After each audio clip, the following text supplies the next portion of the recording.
I was reading this article today and I thought I had some interesting follow-up idea to share, and that's what I'm going to do in this video.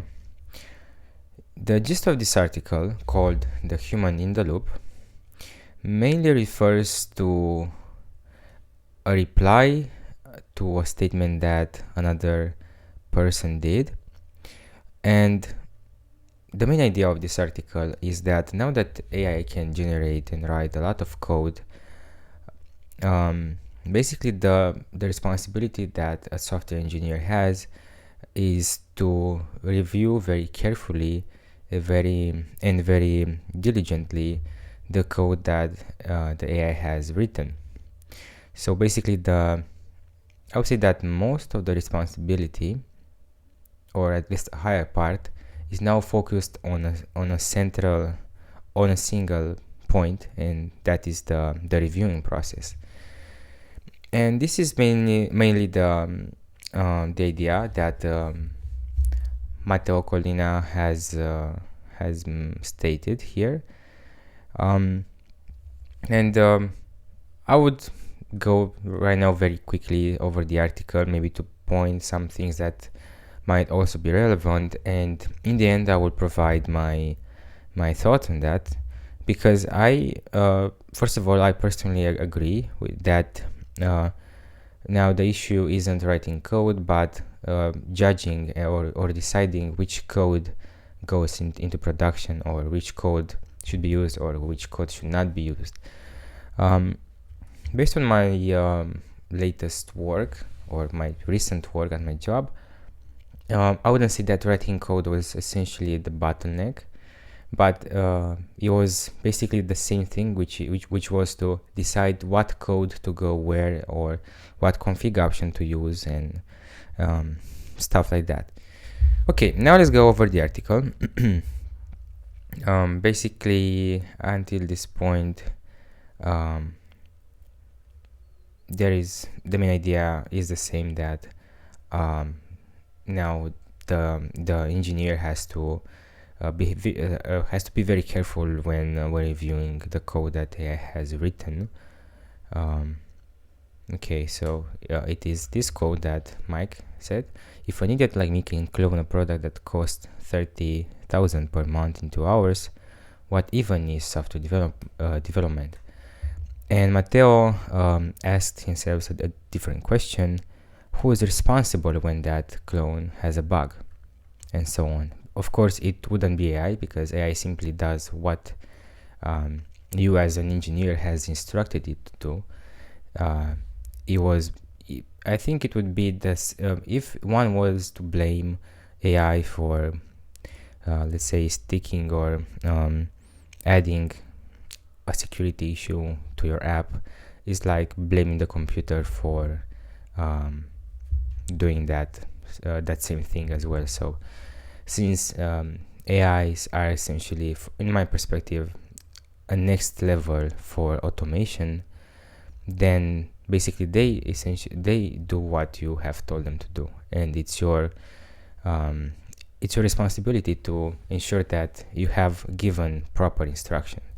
And of course, that entails that you have to be very careful when reviewing the code.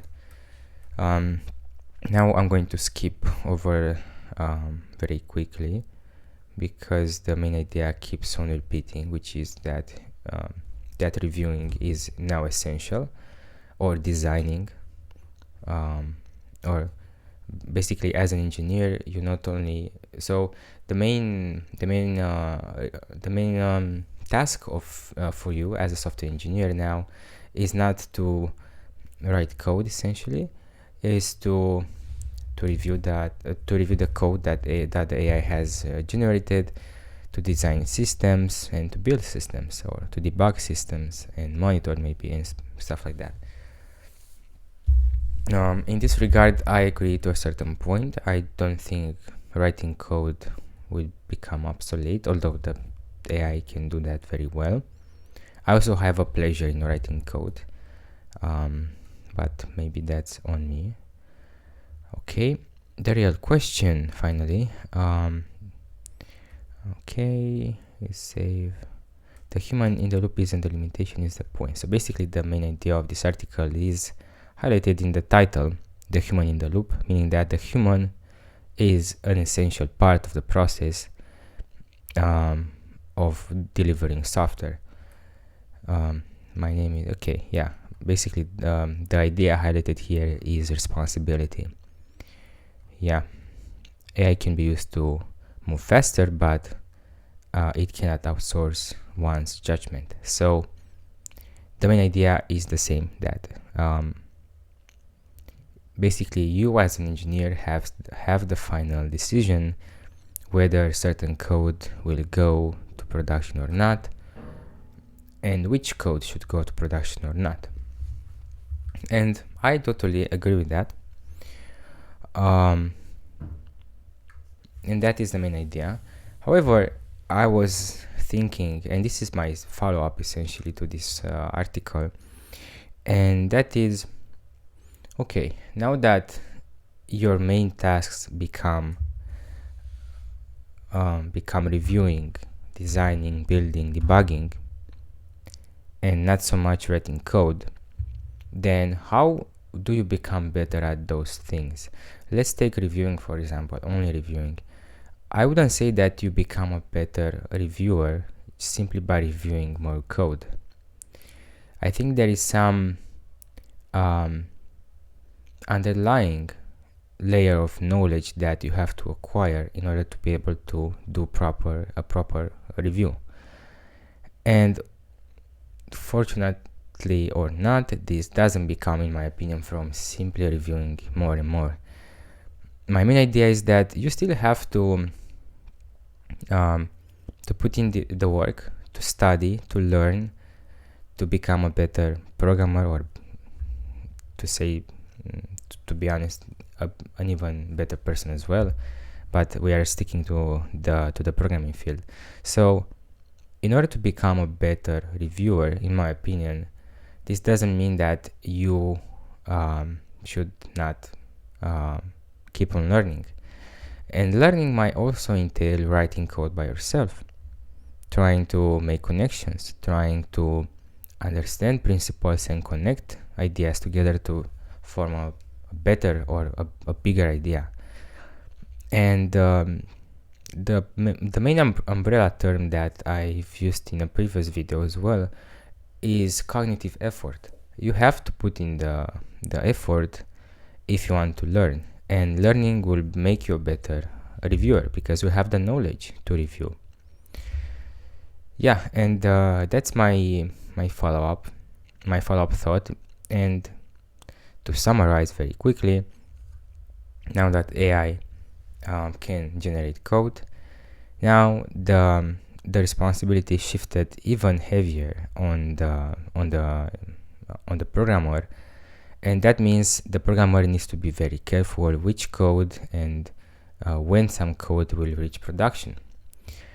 And this essentially translates to the fact that the engineer is now essential in the reviewing process. It was before, but now that AI can write so much code and so much faster, now the responsibility is even higher on the engineering side. But my follow-up is, okay, now in order to become a better reviewer, you have to become a better programmer, and you become a better programmer by learning. And learning entails or implies effort. You have to still learn. You have to still try out stuff.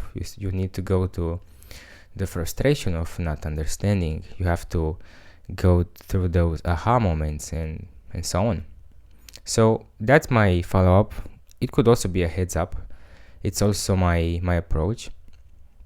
Although AI can write code, and I use it. I use AI, I would say, pretty much every day, mainly for learning. It's like a learning buddy.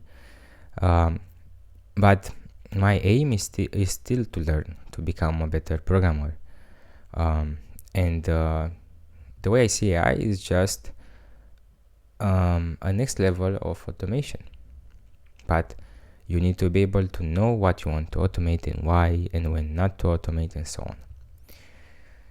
this was my my train of thought. I'll be making similar videos to that. I think it's a nice thing to share opinions, and maybe I'm wrong. Maybe I'll change my mind one day. Who knows? And that's why I'm documenting this journey, these thoughts. Thank you, and I'll see you in the next one.